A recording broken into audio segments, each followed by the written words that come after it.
मेरा नाम दुर्गा है। मैं गरीब घर में अपनी आंखें खोली थी। कहने को तो मैं अपने माँ बाप की बड़ी बेटी थी और पहली औलाद थी, लेकिन पहली औलाद को जितना प्यार मिलता है उतना प्यार मुझे अपने माँ बाप से नहीं मिल सका। मुझसे छोटा मेरा भाई था, उसे मेरे माँ बाप बहुत प्यार करते थे। वो मेरे पैदा होने के पूरे 8 साल के बाद पैदा हुआ था। उसे सबसे ज्यादा प्यार इसलिए भी मिलता था, मेरे जन्म के बाद से जब माँ बाप को 8 साल तक कोई भी दूसरी औलाद नहीं हुई तो माँ को ऐसा लगा जैसे वह अब आगे माँ नहीं बन सकेंगी, इसलिए उनको इच्छा जागने लगी वह दोबारा से माँ बने। जबकि गरीबी के वक्त में उनके लिए मेरी परवरिश करना बड़ा मुश्किल हो रहा था। जब उन्हें 8 साल के बाद एक बेटा हुआ तब उन दोनों की खुशी डबल हो गई। मेरे मम्मी पापा दोनों ही बहुत खुश थे। उनको लगता था कि आने वाले वक्त में बेटा उनका सहारा बनेगा। बेटी तो विदा होकर अपने ससुराल चली जाएगी, इसलिए बेटी से उम्मीद लगाना बेकार है। मैं चुप रहती थी। मैं अपने माँ बाप के किसी भी हरकत पर कोई रिएक्शन नहीं देती थी। मैं जानती थी मेरी किस्मत में शायद यही लिखा हुआ है। मेरे माँ बाप मेरे छोटे भाई का बचपन से ही बहुत ज्यादा ख्याल रखते थे। मेरा उन्होंने कभी इतना ख्याल नहीं रखा था। मुझे अगर भूख लगती तो खूब शोर मचाकर रोती, तब मेरी माँ मुझे कहीं खाना दिया करती थी। अगर मैं सारा दिन इधर उधर खेलती रहती तो मेरी माँ को भी मेरी कोई परवाह नहीं होती थी। मैं ज्यादा पढ़ी लिखी भी नहीं थी। मुझे पढ़ने का बहुत शौक था। जब मैं 5 साल की हुई और मैं आसपास बच्चों को पढ़ते जाते देखती तब मुझे इच्छा पैदा होने लगी कि मुझे भी स्कूल जाना है। मैंने इस बारे में अपने माँ बाप से बात की, उनसे परमिशन ली कि वह मुझे स्कूल भेज दे।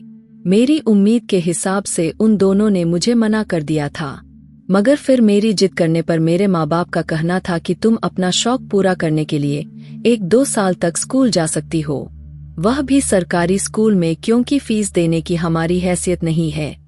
मैंने अपना दिल छोटा नहीं किया। फिर सरकारी स्कूल में ही अपने पढ़ाई शुरू कर दी, जहाँ किताबें और ड्रेस मुफ्त में ही मिला करती थी। भले ही सरकारी स्कूल था मगर यहाँ बच्चों की अच्छे से देखभाल नहीं होती थी। मैं फिर भी पढ़ाई में बहुत अच्छी थी। 5 साल कैसे बीत गए कुछ पता ही नहीं चल सका।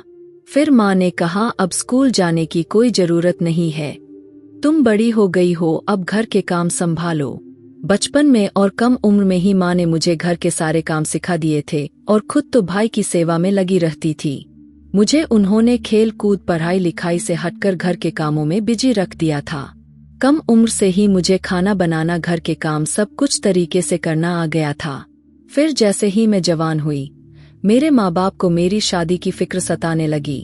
उस घर में मेरी कोई मर्जी नहीं चल पाती थी। अगर कभी अपनी माँ से कहती, माँ आज खाने में मेरी पसंद का खाना बना लो, मुझे दाल चावल बहुत पसंद है, मगर माँ का कहना था नहीं, तेरी मर्जी हमारे लिए इतनी जरूरी नहीं, तू अपने ससुराल चली जाएगी। मेरे छोटे भाई से पूछती थी उसे क्या खाना है, और जो मेरा छोटा भाई कहता वही घर में बनता था।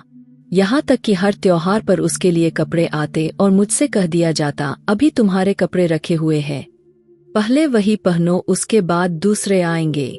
मेरे माँ बाप मेरे लिए रिश्ता तलाश करने लगे थे, मगर उन्हें मेरे लिए रिश्ता भी ऐसा चाहिए था जहाँ मैं सिर्फ अपनी जिंदगी बिता सकूं। मेरी खुशी मेरी मर्जी उनके लिए कोई मायने नहीं रखती थी। उन्हें इस बात से कोई मतलब नहीं था कि उनकी बेटी की शादी होगी, वहाँ खुश भी रह पाएगी या नहीं। बस उनको तो मेरे लिए रिश्ते तलाश करनी थी, जिसके बाद उन्हें कुछ खर्च ना करना पड़े, कोई मुझे फ्री में ले जाए, ना झंझट हो बारात की ना खिलाने की।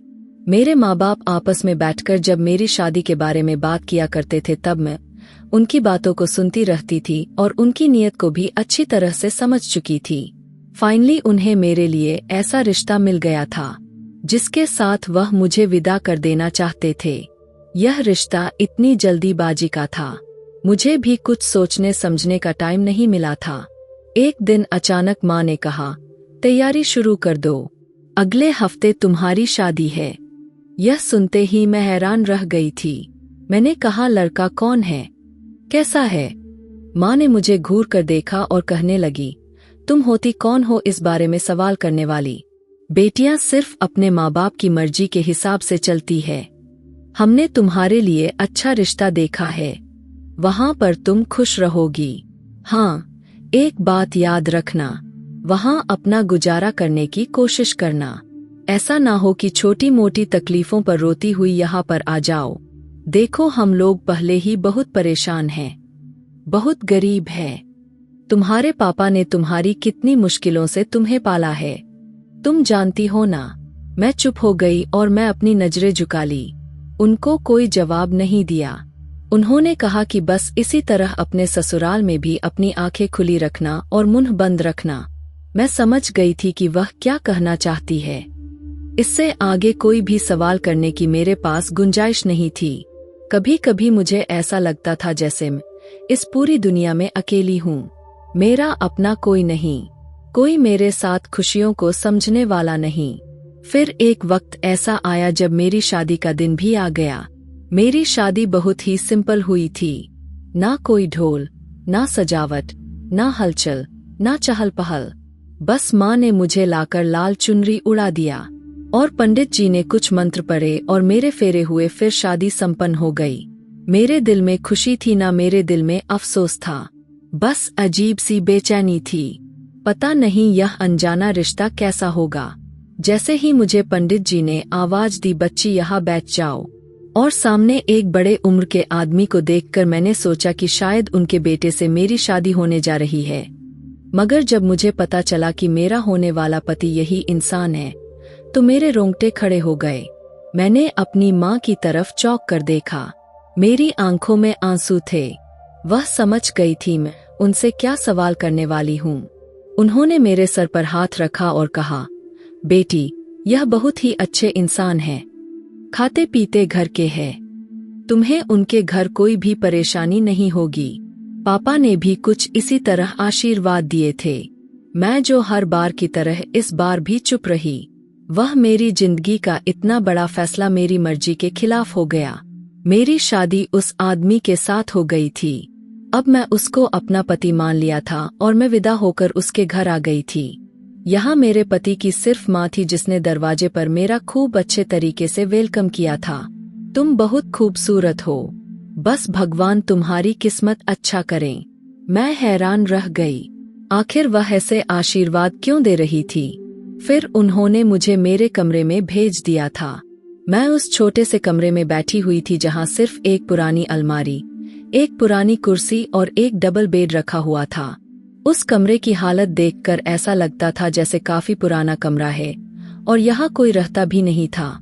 थोड़ी देर के बाद मेरा पति कमरे के अंदर दाखिल हुआ।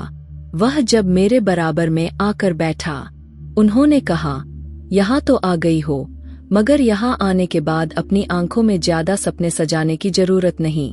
उनकी बातें सुनते ही मैंने जल्दी पलटकर उनकी तरफ देखा था। उन्होंने कहा कि यह बात तुम्हारे माँ बाप ने तो बता ही दी होगी कि मैंने तुमसे शादी क्यों की है।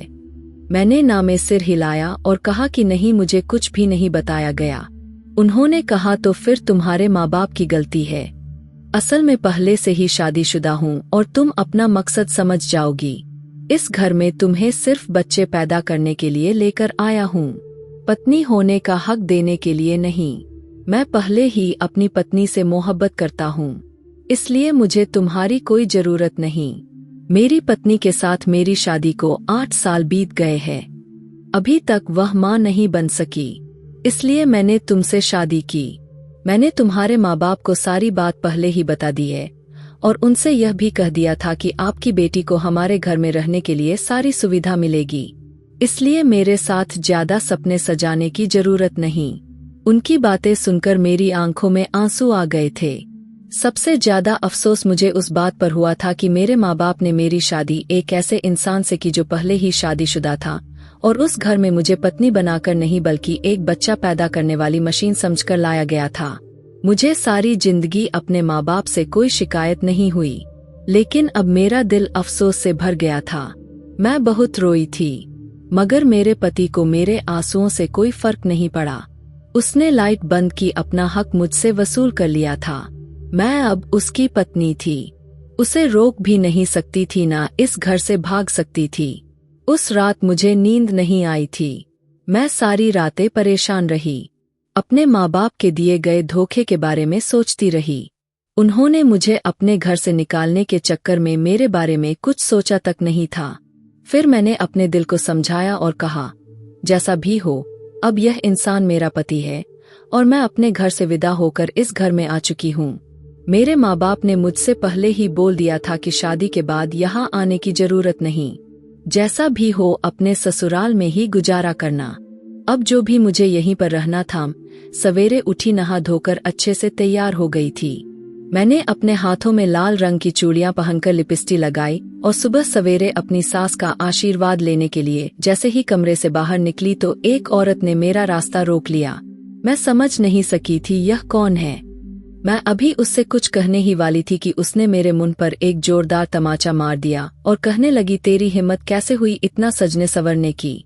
तुझे यहाँ सजने संवरने के लिए नहीं लाया गया। तुझे तेरी हैसियत कल रात अच्छी तरह से पता चल गई होगी। आखिर तू इस घर में किस लिए आई है? इसलिए ज्यादा तैयार होने की कोई जरूरत नहीं है। जिस मकसद से इस घर में आई है, सिर्फ उसी मकसद पर ध्यान दो। मैं उससे कुछ ना कह सकी, बस अपना गाल पकड़कर चुप खड़ी रही। मेरी आंखों में आंसू थे, मगर मैं फटी फटी नजरों से उस औरत को देख रही थी। वह अपनी मुझसे कहकर चली गई थी। मैं अभी भी वहीं पर खड़ी थी। मेरी सास वहां पर आई और अपनी आंखों में आंसू लिए कहने लगी, दुर्गा तुम यहाँ पर क्या कर रही हो? मैंने रोते हुए सारी बात बता दी। आपसे आशीर्वाद लेने के लिए आपके पास आ रही थी। तभी एक औरत ने मेरे गाल पर थप्पड़ मारा और कहा, यहाँ पर ज्यादा सजने चरने की जरूरत नहीं। उन्होंने अफसोस भरा चेहरा बनाया और कहने लगी, अच्छा तो तुम्हारा सामना माहेश्वरी से हुआ है। मैंने चौंक कर उनसे पूछा, माहेश्वरी कौन? तो उन्होंने कहा, बेटा यह तुम्हारी सौतन है जो तुम्हारे मुंह पर तमाचा मार गई है। असल में उन दोनों की शादी को कई साल बीत गए हैं। मेरी बहू मां नहीं बन सकी थी। मेरा बेटा उससे बहुत प्यार करता है, इसलिए उसने अपनी पत्नी को बताए बिना तुमसे शादी कर ली। उसे कल रात ही पता चली है कि वह दूसरी शादी कर चुका है। कल रात से वह बहुत भड़की हुई है और उसने अपना गुस्सा तुम पर निकाल दिया है। मेरे बेटे ने औलाद के लालच में आकर यह सब कुछ किया है, जबकि उसकी पत्नी उसकी दूसरी शादी के लिए बिल्कुल भी तैयार नहीं थी और मेरा बेटा किसी भी हालत में बाप बनना चाहता था। मैंने कहा, अगर मैंने आपके बेटे के औलाद को जन्म दिया तो क्या मुझे इस घर से निकाल दिया जाएगा?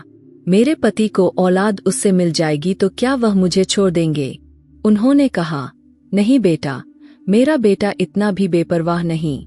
मैं जानती हूँ उसने औलाद के लालच में आकर यह कदम उठा लिया है, मगर उसने तुम्हारे माँ बाप से कोई जोर जबरदस्ती नहीं की। तुम्हारे माँ बाप ने खुद ही मेरे बेटे से तुम्हारी शादी की थी और कहा था, हमारी बेटी से शादी कर लो, उसे अपने घर में जगह दे दो, वह तुम्हें तुम्हारी औलाद पैदा करके देगी।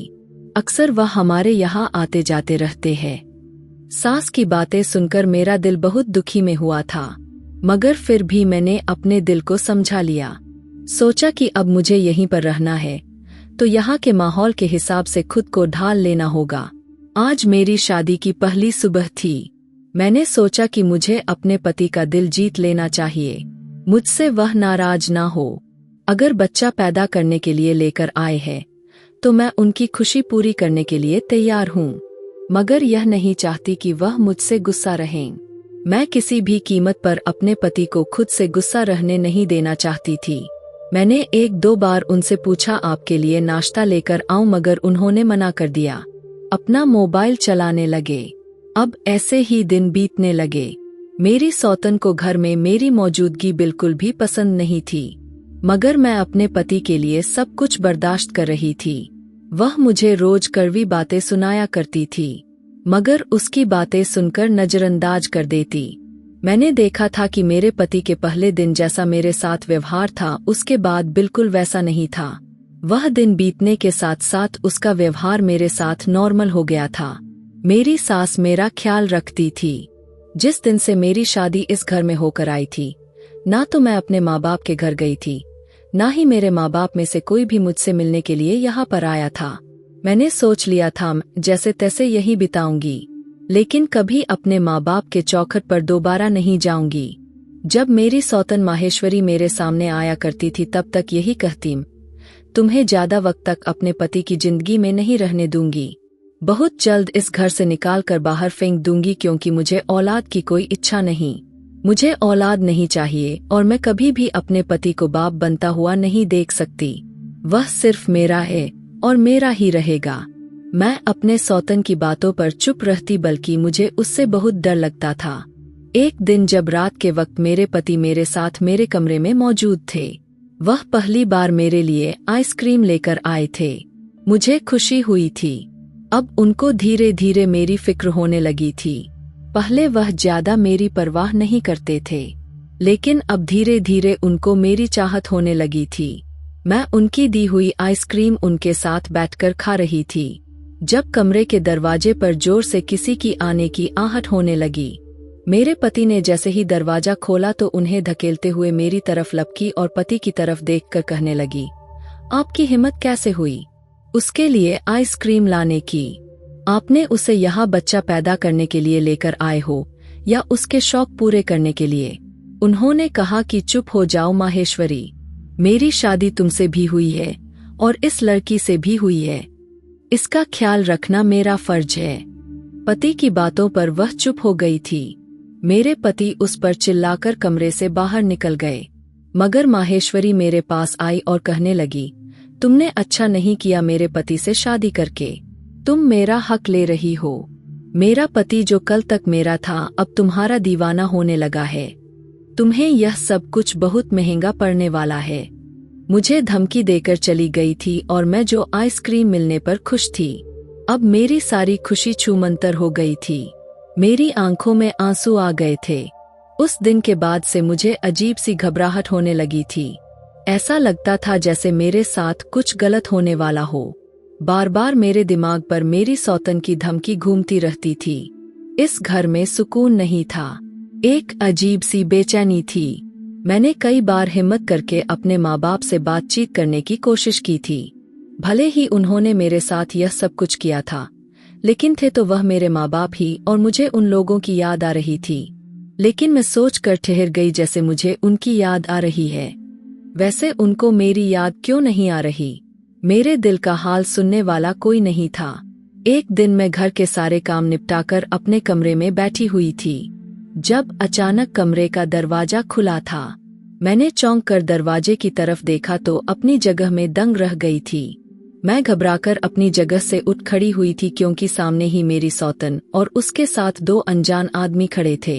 लेकिन उस रात उस वक्त मेरे कमरे में उनका क्या काम था?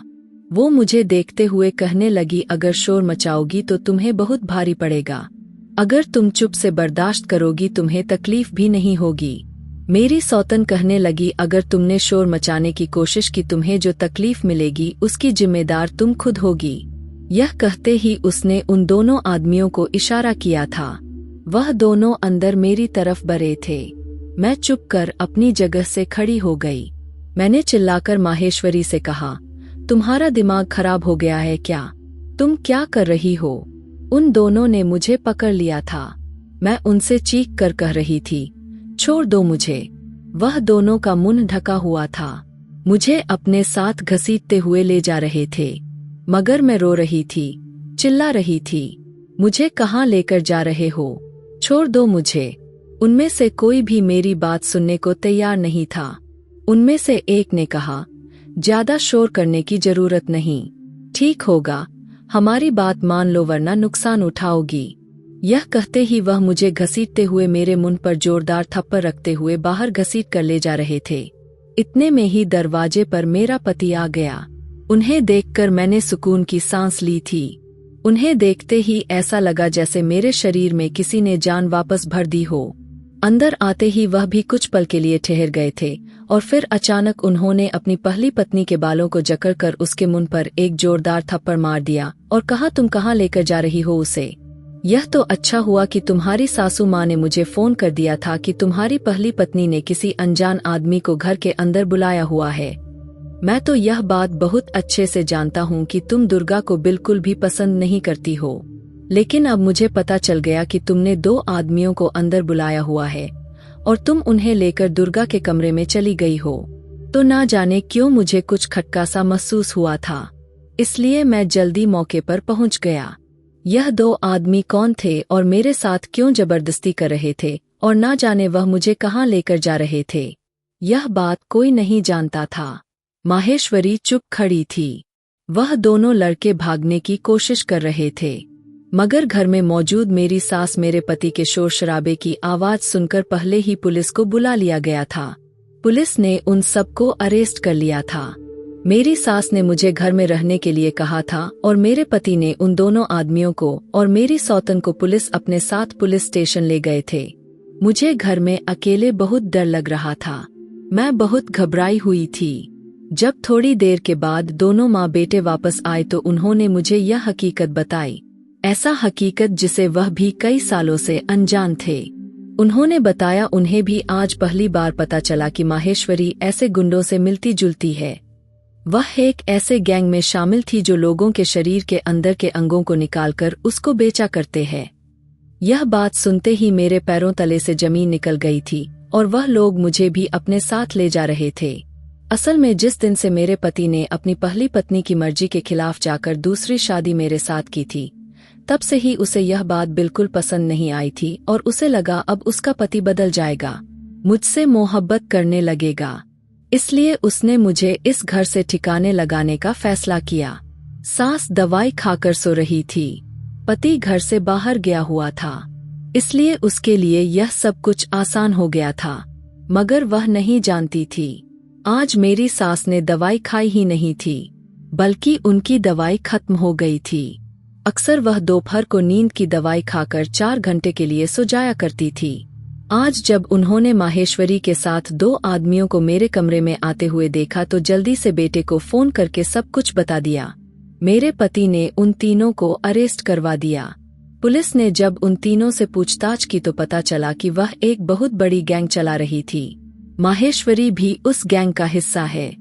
माहेश्वरी तो अब अपने किए की सजा भुगत रही थी।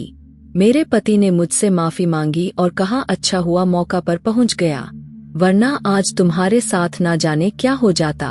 उस दिन के बाद मेरे पति ने मुझसे प्यार करना शुरू किया।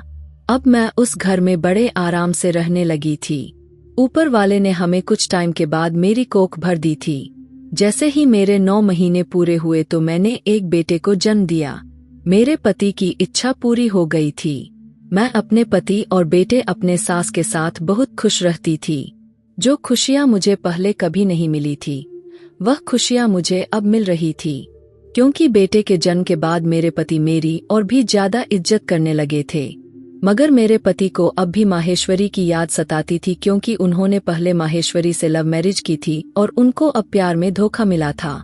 लेकिन जब उनका ध्यान उसकी हरकतों पर जाता तो कहते यह अच्छा हुआ, यहाँ से चली गई। वह उसे अपने दिल से निकालने की पूरी कोशिश करते थे। वक्त बीतता गया और मैंने एक बेटी को भी जन्म दिया। अब मेरे पास एक बेटा और एक बेटी दोनों थे। मेरे पति कहते थे तुम्हारा बहुत बहुत धन्यवाद, तुमने मुझे बाप बनने की खुशी दी। मैं बहुत खुशनसीब हूँ कि तुमने अपनी जिंदगी में मुझे शामिल किया। उस बीच मेरी सास की मौत भी हो गई। उनकी मौत पर मुझे बहुत अफसोस हुआ था, क्योंकि उन्होंने मेरी हमेशा इज्जत की थी, मुझे हमेशा प्यार दिया था। मुझे उन्होंने एक माँ की तरह प्यार किया था। शायद अच्छे लोग दुनिया से जल्दी चले जाते हैं, इसलिए वह भी इस दुनिया से जल्दी चली गई। मैं और मेरे पति मिलकर अपने बच्चों की परवरिश करने लगे। मेरे बच्चे अब काफी होशियार हो चुके थे। बड़ा बेटा अब 19 साल का हो गया था, बेटी 16 साल की थी। एक दिन अचानक घर के दरवाजे पर किसी की आने की आहट हुई थी। जैसे ही मैंने दरवाजा खोला तो सामने देखकर मेरे होश उड़ गए थे। दरवाजे पर माहेश्वरी खड़ी थी। वही चेहरा, वही नैन नक्श, वही जौहर था जिसको सालों बाद अपनी आंखों के सामने देखकर मैं घबरा गई थी। जब मेरे पति दरवाजे पर आए, उन्होंने उसे धमकाया था, तुम यहाँ पर क्यों आई हो? पुलिस ने तुम्हें छोड़ दिया क्या? उसने अपने हाथ जोड़कर कहा, मुझे माफ कर दो, मैं तुमसे अपनी गलती की माफी मांगने के लिए आई हूँ। मैंने जो किया मैं जानती हूँ वह सब कुछ गलत था, लेकिन मुझे मेरी गलती की सजा मिल गई है। मेरे भाई ने मेरी जमानत ले ली है और मुझे जेल से छुड़वा लिया है, मगर कोई भी मुझे अपने साथ रखने के लिए तैयार नहीं। मैं तुम्हारे पैर पकड़ती हूँ, मुझे अपने घर में जगह दे दो। आइंदा ऐसी गलती कभी नहीं करूँगी। बस मुझे तुम्हारे घर में जगह चाहिए और 2 टाइम की रोटी। मैं तुम्हारे घर में नौकरानी बनकर भी रह लूंगी। मुझ पर तरस करो। मैंने अपने पति से कहा, यह अपने किए पर बहुत पछता रही है, इन्हें माफ कर दीजिए। जबकि मेरे पति उसे माफ करने को तैयार नहीं थे। मेरी वजह से वह घर के अंदर चली आई। मेरे पति उससे बात नहीं करते थे, लेकिन उसने बहुत जल्द हम सब घर वालों का दिल जीत लिया था। घर के सारे काम वही किया करती थी, जबकि उसकी उम्र मुझसे बहुत ज्यादा थी। वह मेरे बच्चों को बहुत प्यार करती थी, लेकिन कभी कभार मुझे उसकी हरकतें बड़ी अजीब लगती। मैं अपने बच्चों को जिस काम के लिए रोकती थी, वह चुपके से मेरे बच्चों को वह काम करने पर उनको बहुत सपोर्ट करती थी और उनका हौसला बढ़ाती थी। मेरे बच्चे से मुझसे ज्यादा उसके साथ अटैच हो गए थे। जैसे जैसे मेरी बेटी जवानी की तरफ जा रही थी, मैंने उसे मना किया था, तुम जरूरत के हिसाब से मोबाइल इस्तेमाल किया करो। माहेश्वरी मोबाइल में डाटा यह सब कुछ फुल करवा देती। मेरे बच्चे चाहकर भी मोबाइल नहीं छोड़ पाते थे और मुझसे ही दूर होते जा रहे थे। मेरा बेटा बहुत फिजूल खर्च करने लगा था। मैं उसे सिर्फ जरूरत के हिसाब से ही पैसे दिया करती थी, लेकिन माहेश्वरी चुप से मेरे बच्चों को जितने पैसे चाहिए होती दे देती। सब कुछ मुझे बहुत अजीब लग रहा था। मैं सोच रही थी इस बारे में अपने पति से बात करूं, लेकिन उनकी तबीयत कुछ ठीक नहीं लग रही थी। मेरे दोनों बच्चे हम दोनों पति पत्नी से ध्यान हटाकर माहेश्वरी की तरफ हो गए थे। मैंने देखा था माहेश्वरी मेरे बच्चों से बहुत प्यार करती, उनसे कहती कि मैं भी तुम्हारी माँ हूँ। भले ही मैंने तुम्हें जन्म नहीं दिया है, लेकिन तुम्हारे पापा की पहली पत्नी हूँ। मेरे बच्चे छोटी छोटी बातों पर कहते थे, मम्मी आप तो हमें रोकती रोटोकती है, मगर माहेश्वरी माँ तो हमारी हर इच्छा पूरा कर देती है। उनके सारी इच्छा तो मैं भी पूरी किया करती थी, लेकिन जो उनके लिए ठीक होती थी।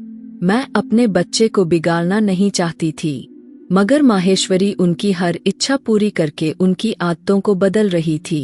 मैं अपने पति की तबीयत खराब होने की वजह से ज्यादातर उनके पास ही टाइम बिताती, इसलिए बच्चों की तरफ से मेरा ध्यान हट गया था।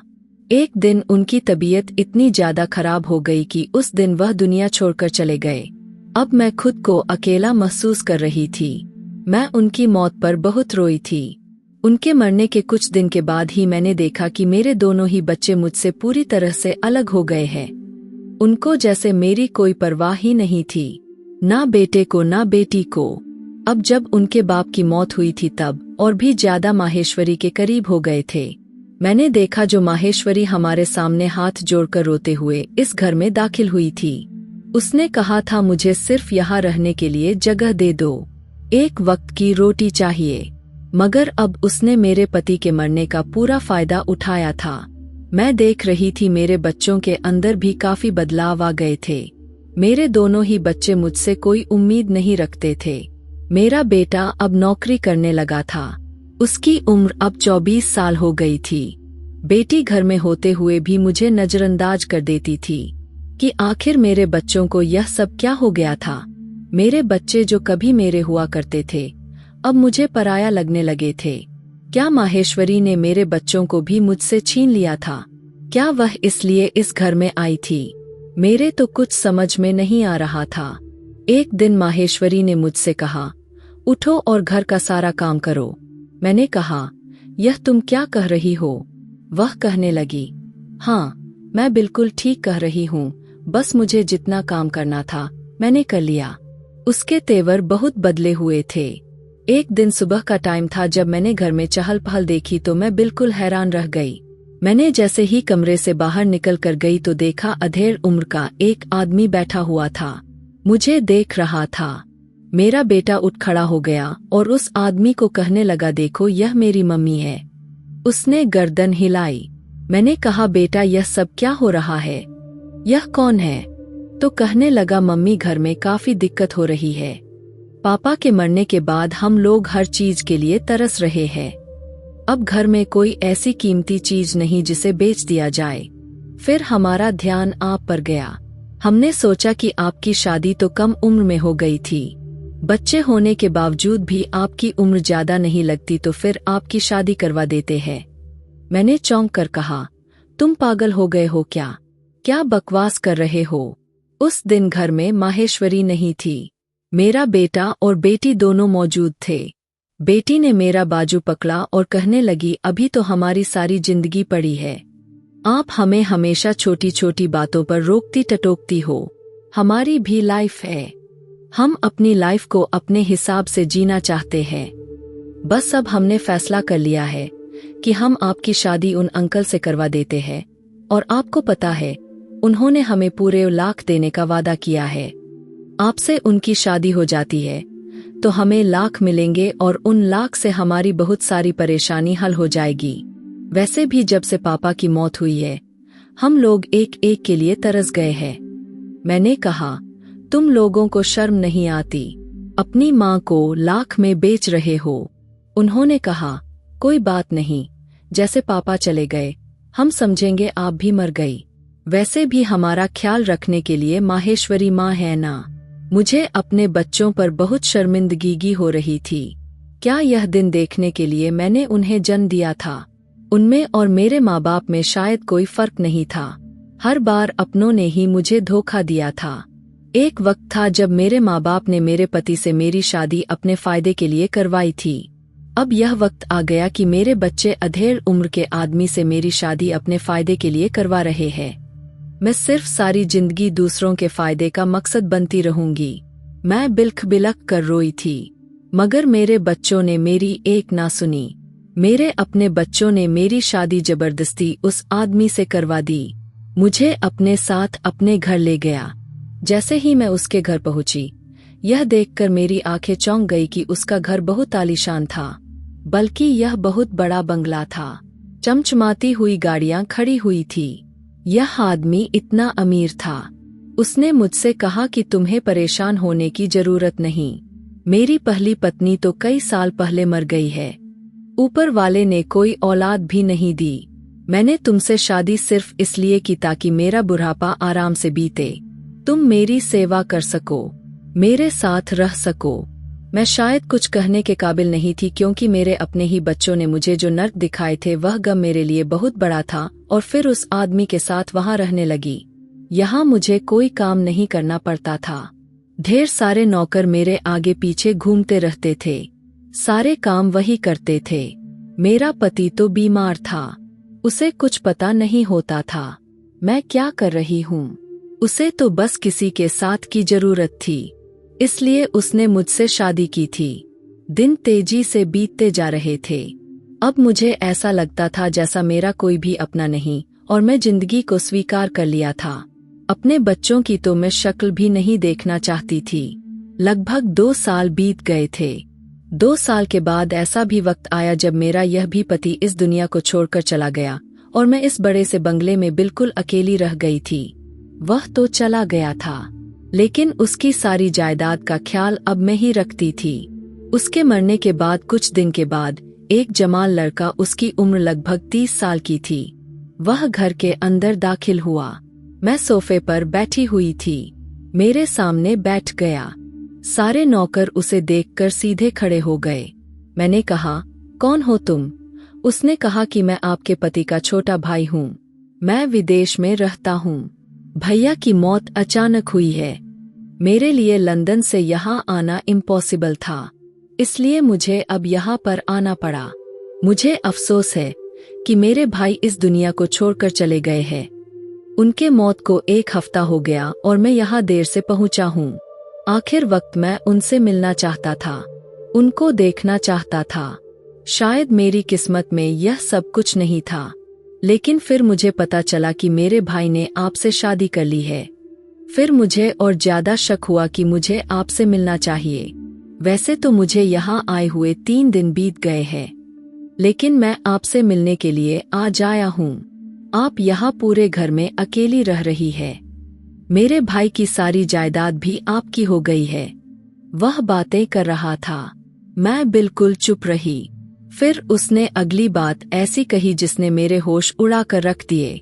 उसने कहा, मैं आपसे शादी करना चाहता हूँ। यह सब सुनते ही मैं चौंक पड़ी थी। मैंने कहा, शादी आपसे? कहा, जी, मैं आपको अपना नाम देना चाहता हूँ। मैं दिल ही दिल में सोचने लगी, यह मेरे साथ क्या हो रहा है? मेरी जिंदगी में सिर्फ शादी शादी सिर्फ शादी रह गई है, बल्कि यह एक मजाक बनकर रह गया था। यह लड़का मुझसे शादी करने के लिए कह रहा था, जबकि उम्र में मुझसे काफी छोटा था। मैं उससे शादी कैसे कर सकती थी? लेकिन फिर दूसरी तरफ सोचा तो ऐसा लगा था मुझे उसके साथ शादी कर लेनी चाहिए। वैसे भी मेरे आगे पीछे कोई नहीं है। यह तो जवान है, मेरा ख्याल रखेगा, मेरा साथी बनेगा, तो शायद मुझे किसी की जरूरत नहीं होगी। मैं उससे शादी करना तो नहीं चाहती थी, मगर वह बहुत जिद करने लगा। वह कहने लगा, मैं अपने भाई की पत्नी यानी आपकी जिम्मेदारी उठाना चाहता हूँ। मैं चाहता हूँ कि मेरे भैया की आत्मा को शांति मिले। आप एक बार हाँ कर दीजिए। आपके पास सोचने के लिए पूरे 1 महीने का टाइम है। मैं आपसे शादी करूँगा और आपका जवाब हाँ में होना चाहिए, वरना आपका बहुत बड़ा नुकसान हो जाएगा। उसके यह आखिरी शब्द मुझे डरा गए थे। मेरा नुकसान हो जाएगा? मेरी जिंदगी तो शुरू से ही नुकसान पर ही चल रही थी। जहां सुकून आता जिंदगी मुंह मोड़ लेती। वक्त बीतता गया। अगले महीने के 8 तारीख हो गए जब वह लड़का मुझसे शादी करने के लिए आ गया। मैं अपने कमरे में बैठी हुई थी जब नौकरानी मेरे पास आई, कहने लगी कि मालकिन, सारे इंतजाम हो गए हैं, नीचे आपके आने का इंतजार किया जा रहा है। मैं अपने आप को आईने में देख रही थी कि बचपन से लेकर अब तक मेरे साथ कितने बड़े धोखे हो चुके हैं। अब ना जाने आगे क्या होने वाला था। मैं जैसे ही नीचे पहुंची, मैंने शादी के सारे इंतजाम किए थे। वह लड़का भी आया हुआ था जो मेरा पति बनने जा रहा था। अभी मैं उसके साथ शादी करने वाली थी कि मेरे दोनों बच्चे मेरी सौतन आ गए। मेरे बेटे ने कहा, तुम पागल हो गई हो क्या? अब इस उम्र में तीसरी शादी करने जा रही हो? आपको जरा बराबर ख्याल नहीं? तुम्हारे जवान बच्चे हैं। इससे पहले कि मैं कुछ और बोलती, वह लड़का रविकांत बोल पड़ा था। कहने लगा, जब तुम लोग अपनी माँ की दूसरी शादी करवा सकते हो, तो क्या मैं तुम्हारी माँ के साथ तीसरी शादी नहीं कर सकता? मेरा बेटा यह बात सुनकर अचानक चुप हो गया था। आखिर तुम लोगों को कैसे पता चल गया कि मैं शादी करने जा रही हूँ? क्यों आई हो यहाँ? मेरी बेटी जल्दी से मेरे पास आई। उसने मेरे कंधे को पकड़ा और कहने लगी, मम्मी, हम आपके साथ यहाँ रहने आए हैं। 2 साल आपके बिना बड़ी कठिनाई से बिताई। हम आपके बिना नहीं रह सकते। मेरे सामने हाथ जोड़कर कहने लगी, दुर्गा, मैं तुमसे माफी मांगती हूँ। तुम्हारे बच्चों से जो गलती हुई है, उसके लिए भी कि मैं उनको नहीं रोक सकी, उसके लिए भी तुम फिर से शादी करके अपनी जिंदगी बर्बाद मत करो। हम सब लोग एक साथ रहेंगे यहाँ पर तुम्हारे इस घर में। तभी रविकांत कहने लगा, किसका घर? कैसा घर? यह घर मेरा है, मेरे भाई का है, और मैं अपनी भाभी से शादी इसलिए कर रहा हूँ ताकि मेरी भाभी इस घर में मेरे साथ रह सके। यह बात अचानक सबके चेहरे पर एकदम मुरझा गए। मैं समझ नहीं पा रही थी यह लड़का मुझसे इतनी हमदर्दी क्यों कर रहा है। रविकांत उठा। उसने एक नौकरानी को आवाज लगाई और एक पेन ड्राइव थमाया ताकि वह सामने लगे एलईडी पर उसे चलाया जा सके, और वहां खड़े मौजूद सब लोग उसे देखते हैरान रह गए थे। वह वीडियो ऑन हुआ, मेरे पैरों तले से जमीन खिसकने लगी। जैसे जैसे मेरे दोनों बच्चे बात कर रहे थे, मेरी बेटी कह रही थी, वह बूढ़ा आदमी तो मर चुका है, उसका सब कुछ मम्मी का हो गया है। मम्मी इस घर पर अकेली हक जमाकर बैठी हुई है। हम वहां जाएंगे और उनसे कहेंगे हम आपके साथ रहना चाहते हैं। हम उनके साथ रहेंगे, उनके पति की सारी जायदाद अपने नाम करवा लेंगे, फिर मम्मी हमारे नाम सारी जायदाद कर देंगी। फिर हम उस जायदाद को माहेश्वरी माँ के हवाले कर देंगे। माहेश्वरी माँ उनका क्या हाल करेगी, हम बहुत अच्छे से जानते हैं। फिर कैमरे में माहेश्वरी का असल चेहरा नजर आया, जिसमें वह कुर्सी पर बैठी हुई थी और हंसते हुए कहने लगी, हाँ, मेरी तो उस औरत के साथ बहुत पुरानी दुश्मनी है। मैं अपने पति से बहुत प्यार करती थी, मगर मेरा पति औलाद की लालच में उसे शादी करके घर ले आया। बस तब से ही मेरी यह दुश्मन बन गई है। मगर अफसोस की बात है, उस वक्त उसे अपना बदला नहीं ले सकी। तुम्हारे बाप ने उसे बचा लिया था और मुझे जेल पहुंचा दिया था, मगर वह मुझे मामूली चीज समझ रहा था। मेरे जान पहचान के लोगों ने मुझे जेल से छुड़वा लिया था।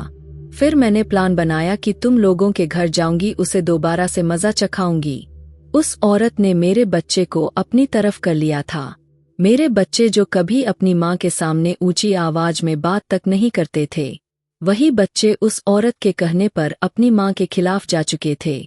माहेश्वरी मेरे दोनों बच्चों को देखकर दंग रह गई। उनकी सच्चाई खुलकर सामने आ गई थी।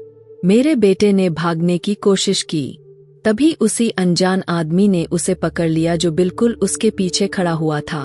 एक ने माहेश्वरी को पकड़ा और दूसरे ने मेरी बेटी को, और कहने लगे अब तुम जेल में बैठकर जायदाद का हिस्सा लगाना।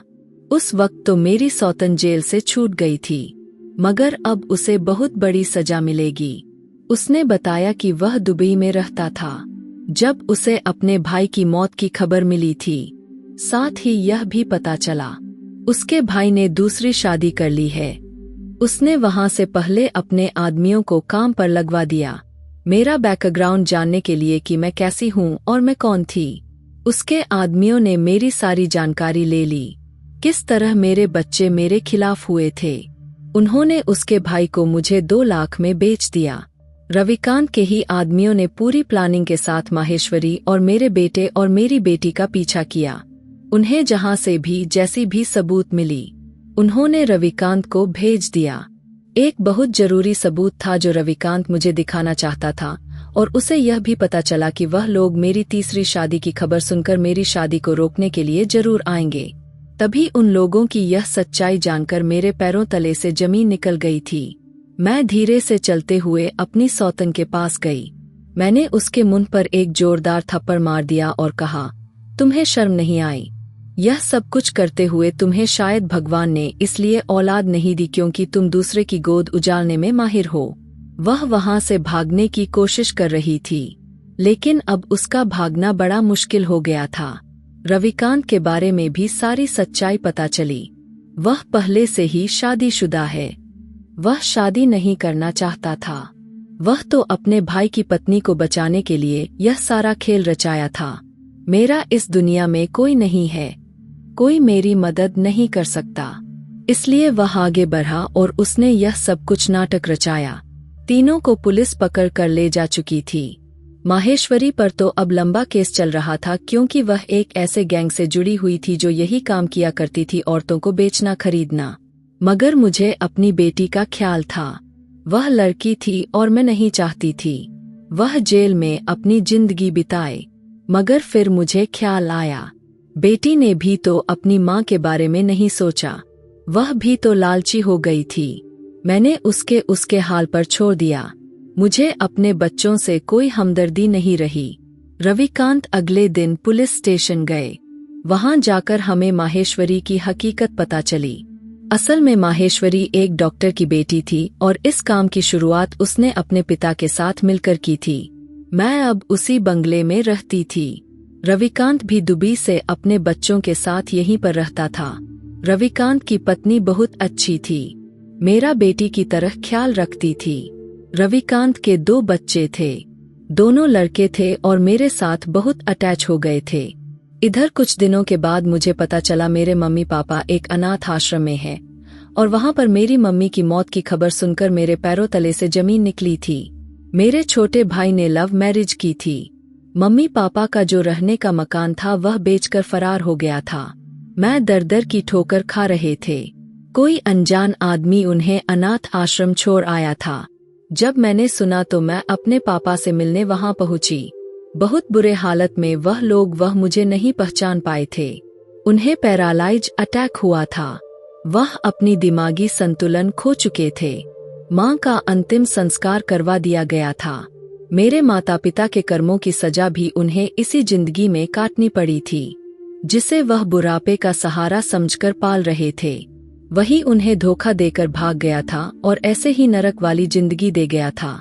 हर इंसान को अपने कर्मों की सजा इसी दुनिया में काट कर जाना होगा।